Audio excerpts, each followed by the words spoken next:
সর্বশেষ যে ব্যক্তি জাহান্নাম থেকে মুক্তি লাভ করবে তাকে আল্লাহ পাক বলবেন, ফেরেশতাদেরকে বলবেন, ও আমার ফেরেশতারা, আমার এই বান্দাকে জান্নাত এবং জাহান্নামের মাঝখানে রেখে দাও। জান্নাত এবং জাহান্নামের মাঝখানে লোকটি যখন থাকার জায়গা পাবে, সে জান্নাতের দিকে তাকায়া দেখবে আর কাঁদতে থাকবে। আল্লাহ পাক জিজ্ঞেস করবেন, বান্দারে, যুগের পর যুগ ধরে জাহান্নামে কেঁদেছো, আমি রব্বুল আলামিন জাহান্নাম মাফ করে দিয়া জান্নাত জাহান্নামের মাঝখানে রেখে দিয়েছি, আযাব থেকে তো বেঁচে গেছো, এখন কান্দো কেন? লোকটি বলবে, রব্বুল আলামিন কান্দি এই কারণে, জাহান্নাম থেকে মাফ করেছো, তোমার শুকরিয়া আদায় করি। জান্নাত তো আমার কপালে নাই, কিসমতে নাই, কিন্তু জান্নাত আমি এখান থেকে দেখতে পাচ্ছি, জান্নাতের সুঘ্রাণ আমার নাকে আসতেছে, কপালে নাই যাওয়ার। আমি কাঁদি এই জন্য, তুমি যদি মেহেরবানি করে আমাকে জান্নাতের দরজার কাছে একটু দাঁড় করায় দিতা, প্রাণ ভরে তোমার জান্নাতের দৃশ্যটা একটু দেখতাম। আল্লাহ পাক তার আরজি পূরণ করবেন, বলবেন যাও। ফেরেশতাদের বলবেন, এর জান্নাতের দরজার কাছে দাঁড় করায় দাও। জান্নাতের দরজার কাছে দাঁড়িয়ে লোকটি আবার কান্না শুরু করবে। আল্লাহ পাক প্রশ্ন করবেন, এবার কান্দো কেন? লোকটি বলবে, রব্বুল আলামিন কান্দি এই কারণে, জান্নাতের এই দরজায় দাঁড়াইয়া জান্নাতের অফুরন্ত নেয়ামত কিছুই ভালো করে দেখা যায় না, শুধু অল্প জায়গা দেখি। যদি তুমি আমারে দয়া করে জান্নাতের মাঝখানে দাঁড় করায় দিতা, চতুর্দিকে তাকায়া তাকায়া দেখা কলিজারে ঠান্ডা বানাইতাম।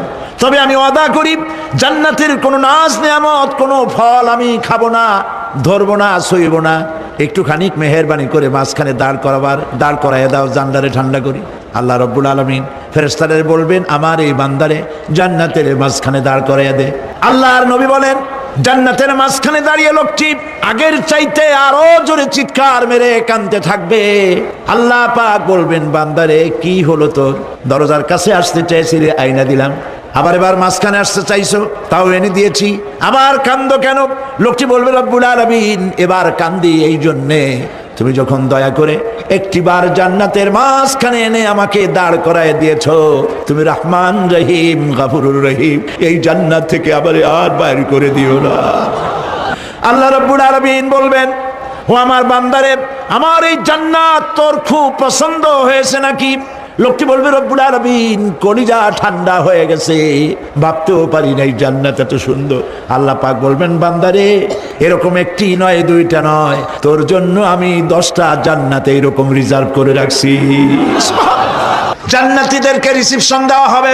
জান্নাতীরা যখন আল্লাহর হুকুমে জান্নাতের দিকে যেতে লাগবে, আর যখন জান্নাতের কাছে চলে যাবে, আল্লাহ রাব্বুল আলামিন শোনায় দিচ্ছেন, হাত্তা ইযা জাউহা ফুতিহাত আবওয়াবুহা ওয়া ক্বালা লাহুম খাজানাতুহা সালামুন আলাইকুম তিবতুম ফাদখুলুহা খালিদিন। সুবহানাল্লাহ।